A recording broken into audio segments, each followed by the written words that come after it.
engaging the community since 1970. This is WIS Awareness. Good morning and thank you for joining us for Awareness. I'm your host, Megan Norman. 3 mothers, 3 memories kept alive after their sons were gunned down. 3 young lives taken too soon by violence. These mothers are now on a mission to stop other mothers and families from grieving over unnecessary loss. Joining me now, Pamela Dinkins, Roberta McKelvin, and LaVon Scott. Thank you all for being with us this morning. Thank you for having us. Now, all of your sons were murdered at very young ages. Ms. Dinkins, your son most recently, just about 6 months ago. Talk to us about Eric Washington. What kind of person was he? Eric was energetic, outgoing, kept a smile, friends of everybody, played athletes, was in the service. He's just an everyday, all child. And how has your life changed since that day in March when he was gunned down in a Columbia Park? I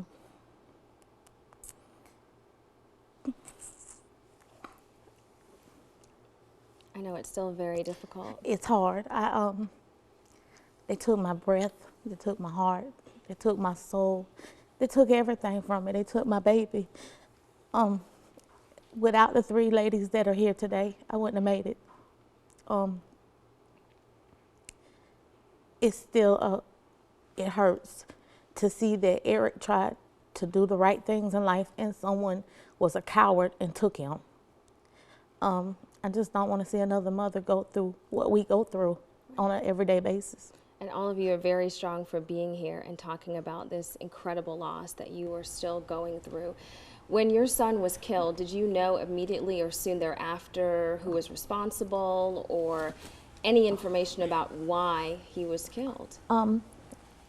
Give credit where credit is due. The City of Columbia, they did an outstanding job. They never gave up. They didn't fold nor fall. They pursued, and we made arrest immediately, and they still didn't give up. And a month later, they called me 4:30 in the morning and tell me that we had our 2nd arrest. I give them their credit. They did an awesome job. Right. And now these suspects, the people who were arrested, did Eric know them? Did He you did. know them? He did. Were they his friends? He grew up with them, went to elementary school, middle school, high school. They chose to take a wrong path in life and become gang members. So not only do you lose your son, but it was through people who you knew, people who had been over to your house. How did that make you feel, or how did that change what you were feeling? Did you end up becoming even more angry because of that? It hurt a lot, but my door is still open. Eric's friends still come to my house every day. They are my strength. I still deal with them. I go to football games, I go to baseball games, I go anywhere they ask me to go. Those were his friends.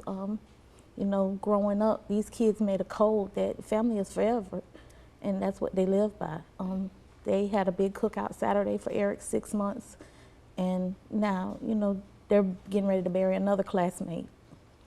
So they do stick together, and they stick together hard. Right, and you're still there as their support. I'm still there. They're my support, and I'm their support. Absolutely. Now, Ms. McKelvin, November will be 2 years for you since you lost your son, Nathaniel, Nate. Yes. Tell us about Nate. Oh, Nate, he had the biggest smile. Just a smile, it would light up the room. He was such a sweetheart. They all called him Mama's boy, but he was my boy. He was loving, caring, sharing. He would do anything for you. Everybody loved him. He's just a sweetheart. He played football, went to Midland Tech in graphic design. He worked 5 years. He just had got his license to drive truck. And that Friday, when he lost his life, he was going to pick his truck up that Sunday. He was just around in his community, sitting on the porch. He grew up there. He had no idea. With his friends? Yes, with his friends. It's less than 5 minutes away. And that was where he be. And he used to be there all the time. And he would do anything for you, cut the grass, mama this, mama that. If I leave my lunch, he would bring it. Right. And everything, just a sweetheart. So what happened to him that day? Well, I was at work, and it happened at night. I think it happened around 8 o'clock. And I had worked over, and I got a call from a friend. Did you hear what happened to Nate? that way.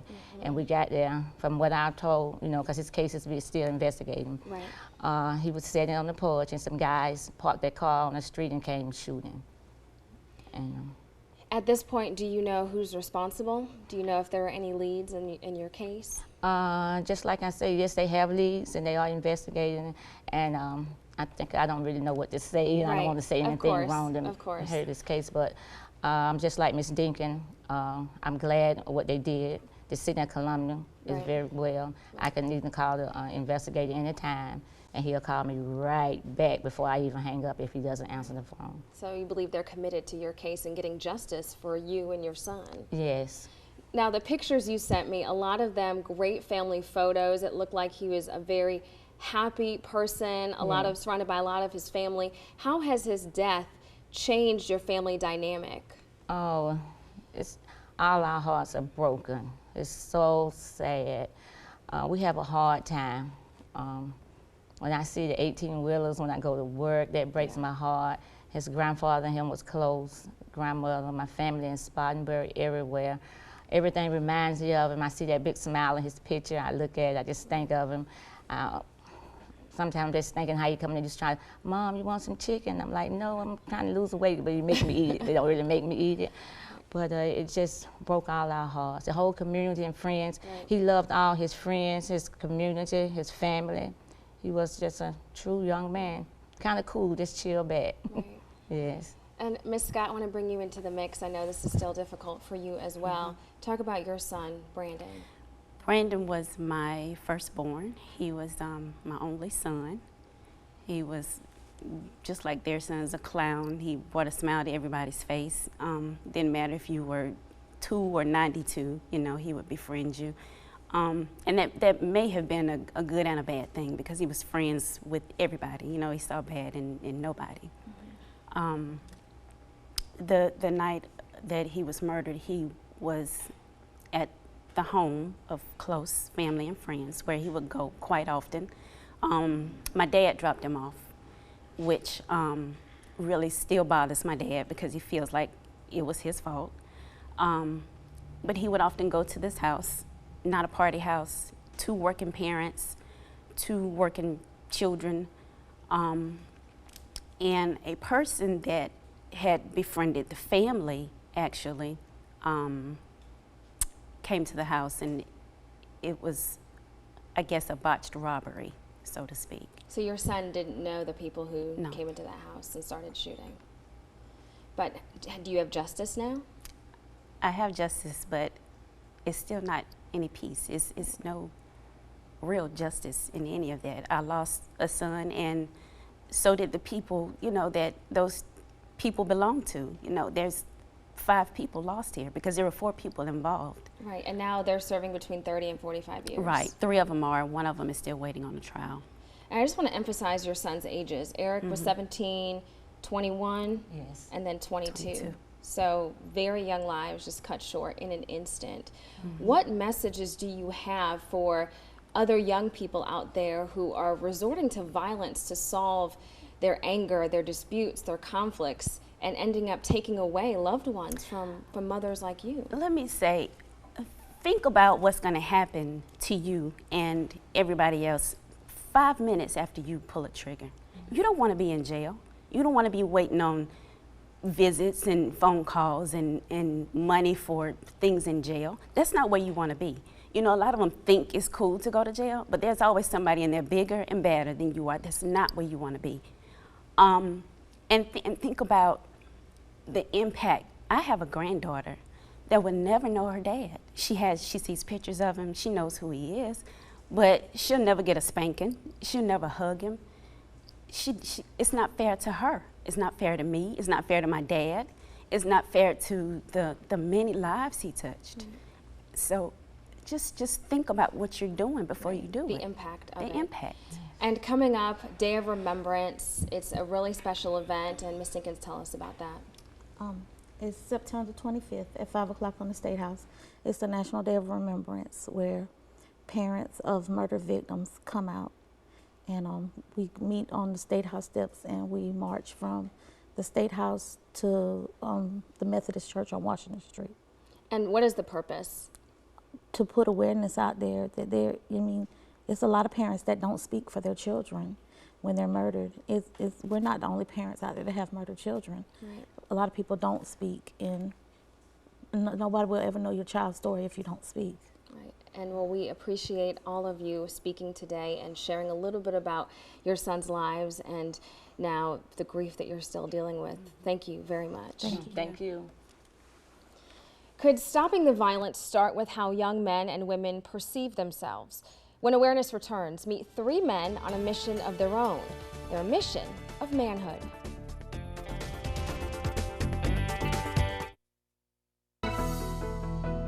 Welcome back to Awareness. It started 5 years ago. 3 men who realized their potential and wanted to be a positive example for others. Michael Holloman, Jabari Price, and Gerard Droz make up the board of directors, an organization geared to defining or maybe redefining manhood while helping young men and boys see their potential and make better choices. Thank you all for being with us this morning. Thanks for having us. Thank you for having us. How did the board of directors come to be? We're all just great friends that work together.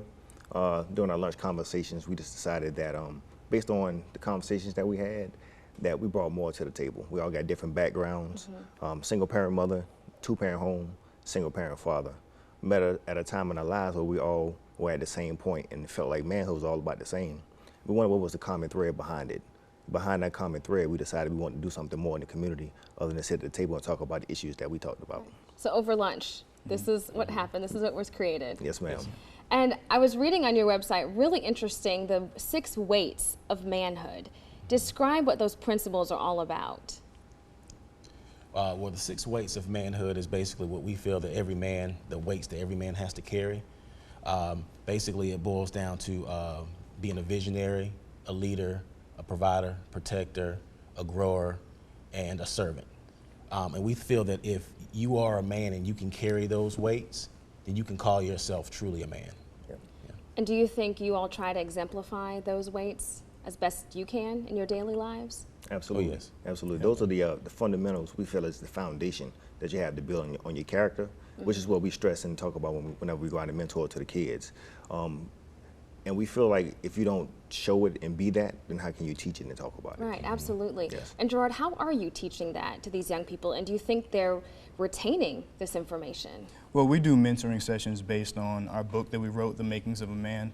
And basically we do 10 weeks with them, the first session being a introductory session. And then after that, we get through each chapter of the book. We talk about and break it down. After we read it, talk about the issues that are going on. What is society's image of a man? What does it mean to be a man versus being a male? And we really have conversations with young men on their levels, not trying to talk to them above their level, not trying to preach to them, but we try to make sure that we connect with them and understand that we went through the same things that they're going through today, and make sure that they understand that the technology changes, the times change, but the core principles and things like that never change. Right, and you even have some etiquette type classes. I saw some pictures of you showing them how to tie a tie.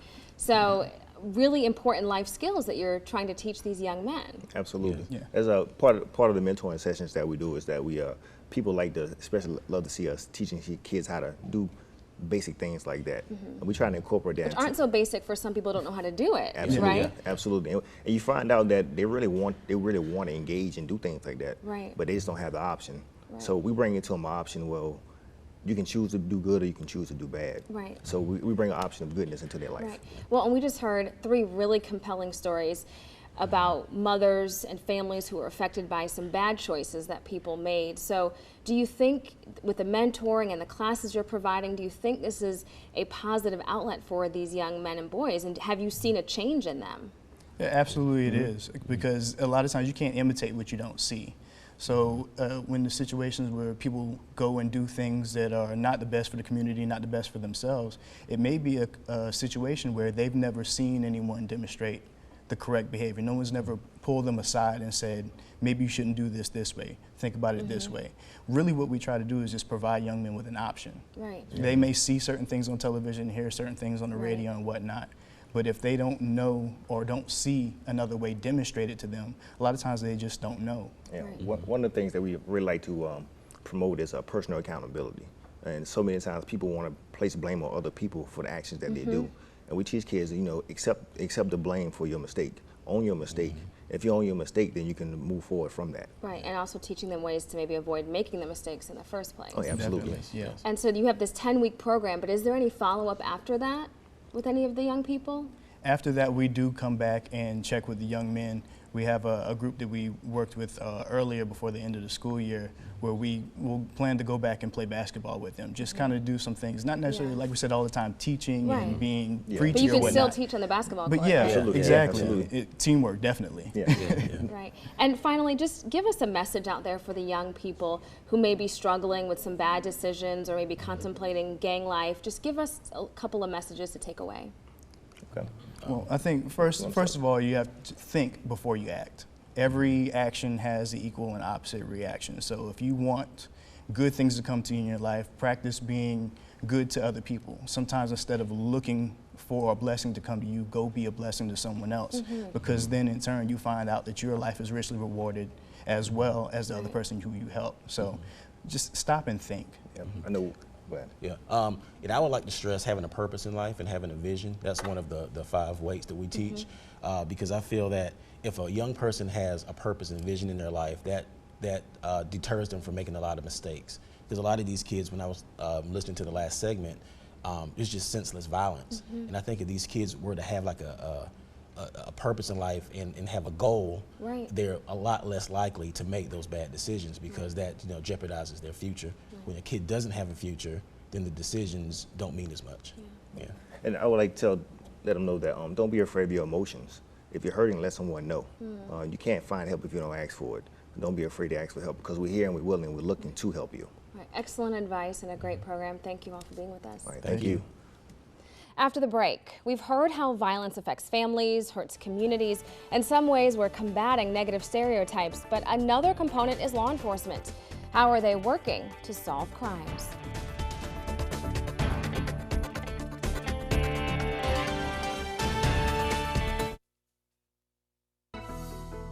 Welcome back to Awareness.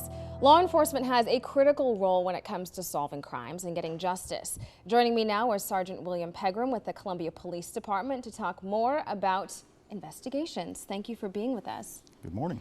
Now, I know a popular show has been 48 Hours. We've all seen it. How critical are those first 48 hours or the first few hours after a homicide? And I know there are some differences between what we see on TV and what you guys actually do in the field. Yeah, the first 48 isn't necessarily the right timeline. When we respond to a scene, we stay on the scene and work the crime until we run out of leads. That could be 24, it could be 36, it could be 48 hours. The initial investigation is the most important component. And are there any differences from what we see when we're watching the show to how hard you guys are actually out there pounding the pavement? Well, the show is just that, it's television. Right. In the show, people have the impression that within 48 hours they actually solve the case. It's all wrapped up. Yeah. It has some truth to it. Like I said, the initial timeline is dependent on witnesses and evidence at the scene. And I know a big component for you is the help you get from witnesses, from the community, but that can also be a barrier to you when they don't want to cooperate. How important is the community's cooperation? The cooperation we get is crucial to the investigation. We reach out to communities simply because they have information that we don't have at the initial point. We do run into problems with witnesses who refuse to cooperate. And that hinders us a great deal. That forces us to rely just on the physical evidence. Right. And does it come to a point where that physical evidence runs out or when witnesses stop cooperating, and does the case become cold, and when does that happen? The term cold case, that occurs once all leads in an investigation have been exhausted. That could be months, that could be years. But once all the leads have run out and all the evidence has been processed and we can't make any headway, then we turn it over to an investigator who specializes in taking the case apart and starting over. That's when it becomes a cold case. But the cases are never stopped. The investigation continues until it's solved. And I know sometimes, working in the media, we understand this, some information has to be withheld because it could jeopardize the case. When is that determination made and how is that made? The determination is made based on the need to know. A lot of evidence that we have has to remain with us, and it can't be disseminated simply because it could hinder us or it could affect the outcome of the investigation. Mm-hmm. What is the most difficult part for you when it comes to these homicides and investigating them? Cooperation. That's probably the hardest thing that we have to deal with now. As I said, you know, the very first thing we do when we get on a crime scene is evaluate it, collect evidence, and go out and look for witnesses. We'll do a canvas of a neighborhood, trying to make contact with people. Right, and I can only imagine in all the years you've been doing this, you've seen how much it affects these families and affects these communities. Does it ever affect you personally? It did, but 32 years in, it's a job. Yeah, a job to get justice for all these families who deserve it. Absolutely. All right, thank you for being with us. Thank you. Stay with us. We'll be right back with a final thought.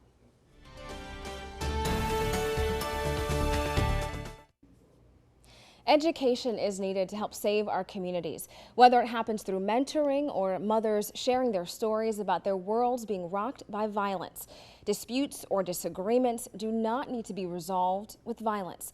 Look at the lives affected. In most of the cases we heard today, the victims are dead and the shooters are in prison. It's the families and communities who are left to pick up the pieces. It's time to take the right action to stop the violence. To see this show again and for more information about the Day of Remembrance, visit our Awareness Facebook page. I'd like to thank all of our guests this morning. Until next time, I'm Megan Norman. This is Awareness.